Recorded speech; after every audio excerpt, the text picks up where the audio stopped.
You are listening to audio from The Table. If you'd like to learn more about our community or donate to this ministry, please visit thetabletx.org.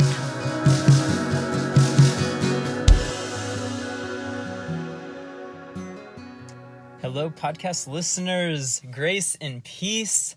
Brett here. I am back after my July break, and I am super happy to be with you all again. So, we are coming back to our First Peter series.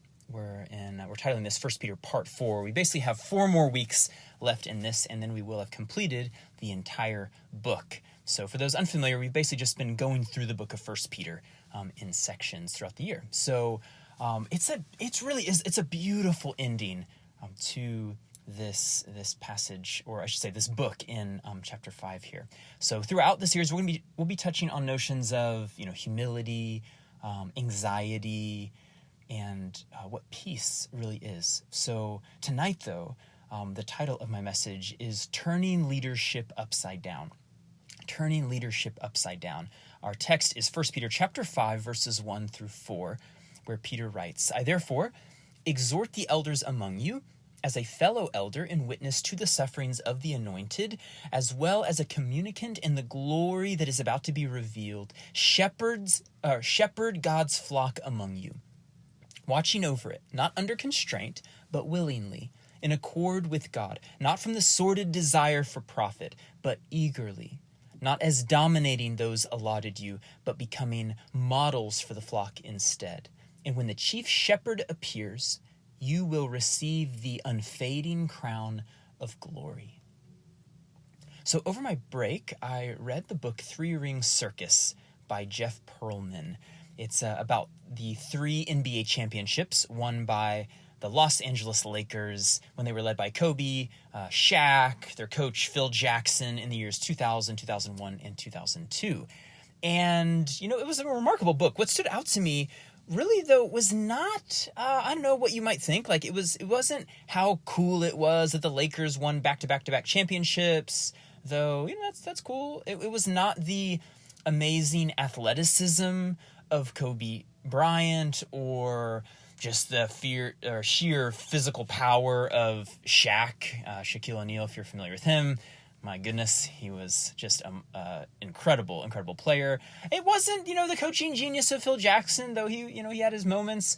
Really, honestly, what shocked me was, I don't even know if I have words for it, the astounding, the astronomical, the unbelievable levels of ego, selfishness, backbiting, and utter emotional and relational immaturity and dysfunction on those teams. Now you say, well, you're being too hard on them. No, if you read the book, you'll know, because I get, a lot of athletes, and so, what do we think we're getting when we ask, 20-year-old athletes to handle millions and millions and millions of dollars and, fame and popularity and all that? This is beyond the normal 21-year-old kind of struggling with fame and such and their ego. This was ridiculous. I guess I thought because I watched those championship runs on television that I was kind of in the loop as a fan on the dynamics of what was going on. No, whatever you're imagining in your head, ramp it up 100x. It was absurd. Kobe, he just wouldn't pass. He's an amazing player, but he wouldn't pass. Because really he wanted it to be his team. Like, there were whole games where once the ball got in his hands, they weren't leaving them because he wanted to be his team and he wanted to score like Michael Jordan. And then there was Shaq, who hated Kobe so much that he just wouldn't talk to him. Like, at all. Not during the game, not after the game, not at practice. They didn't communicate.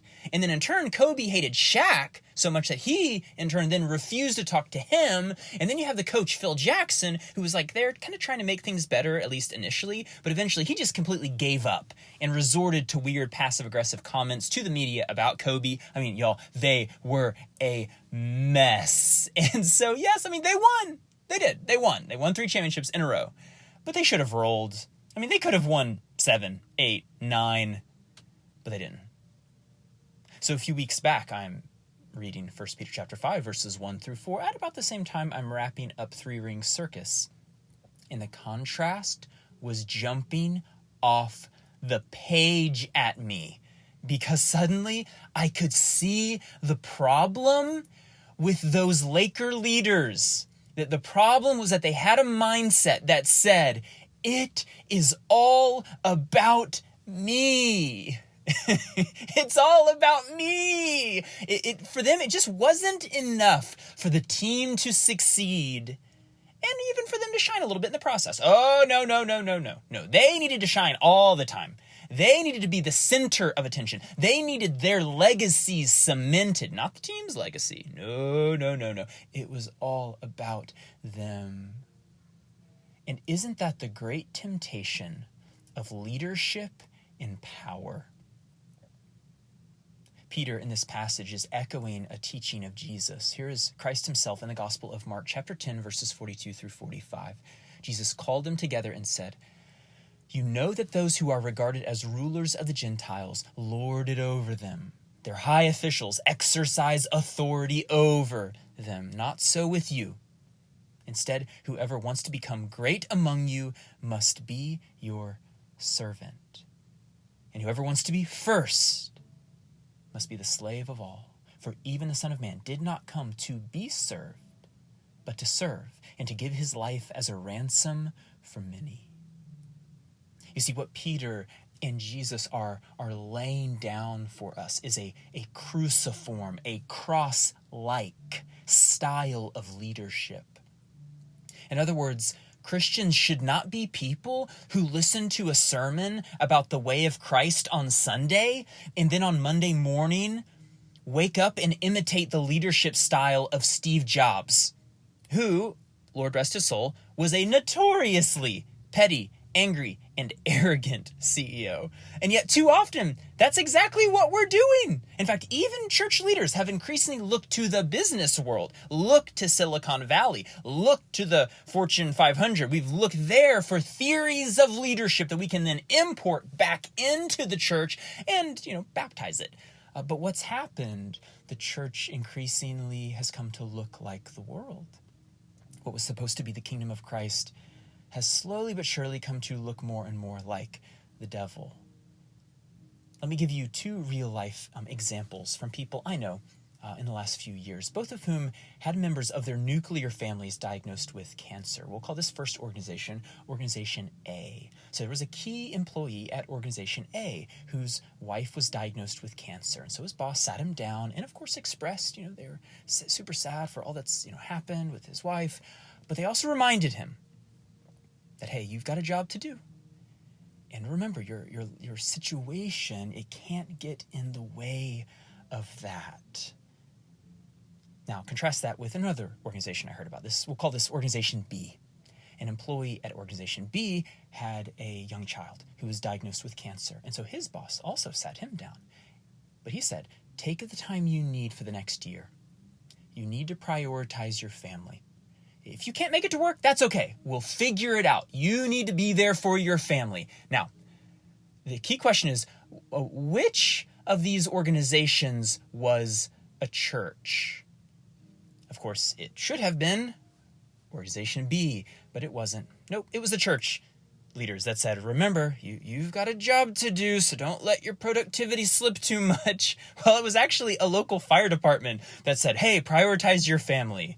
Church, we must take our cues on what leadership is and how to lead our families, companies, ministry teams, churches from the heart posture of Jesus Christ. I mean, if anyone should be doing this, it should be Christians and, of course, pastors and other church leaders.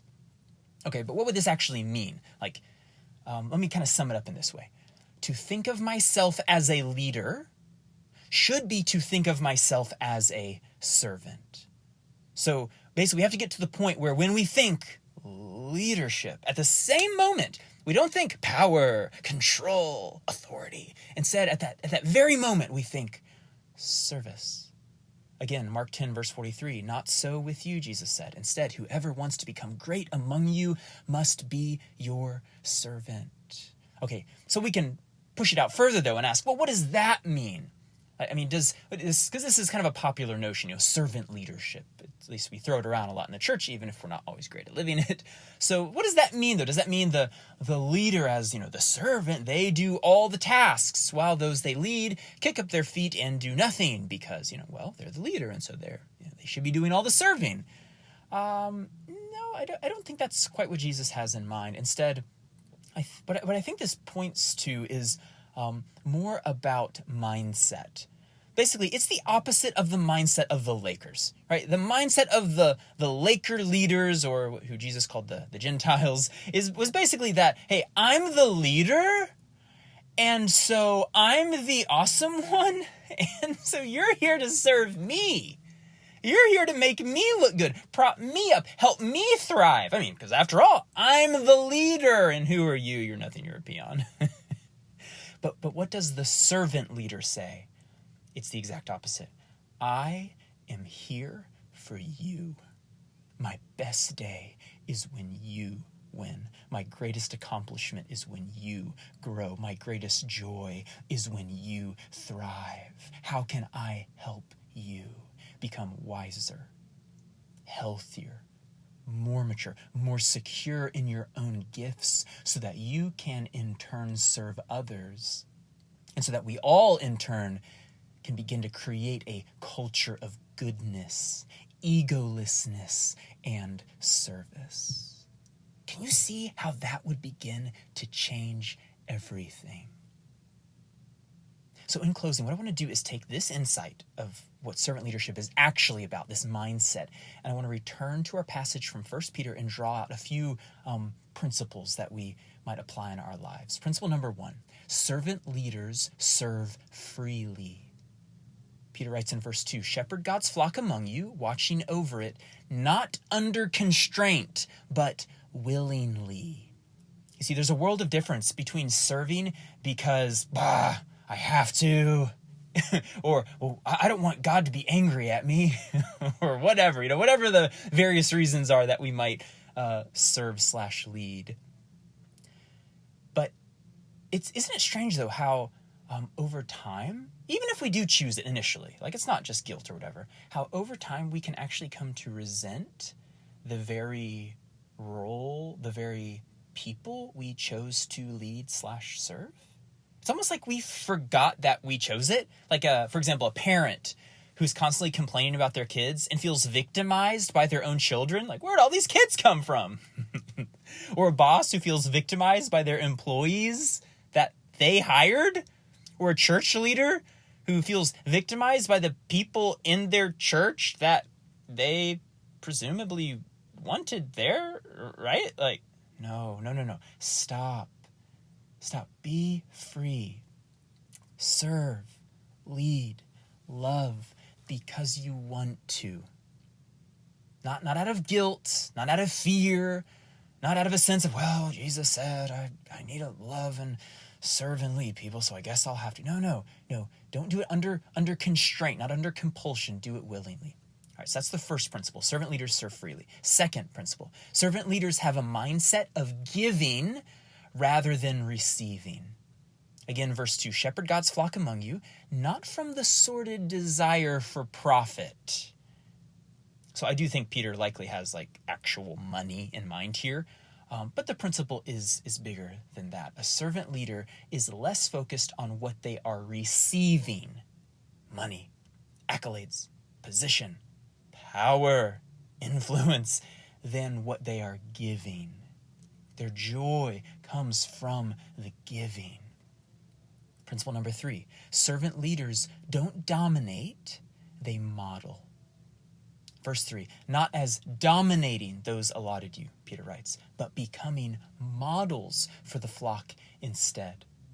One mark of a very antichrist style of leadership is the desire to force change upon people through dominance, guilt, manipulation, and fear. Anywhere you see dominance, guilt, manipulation, and fear happening, you know that is Antichrist.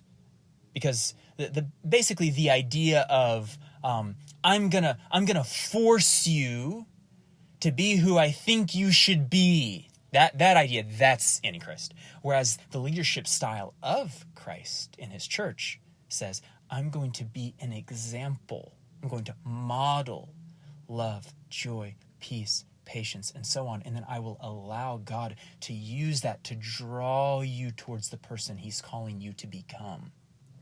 Just the way like that the fragrance of a pie draws people to the kitchen. So the church is called to be an aroma of Christ in the world that doesn't dominate, doesn't force, doesn't guilt trip and manipulate, but allures and invites. Oh, church, may we learn to take our cues on how to lead from Christ in his kingdom. In the name of the Father, the Son, and the Holy Spirit, amen.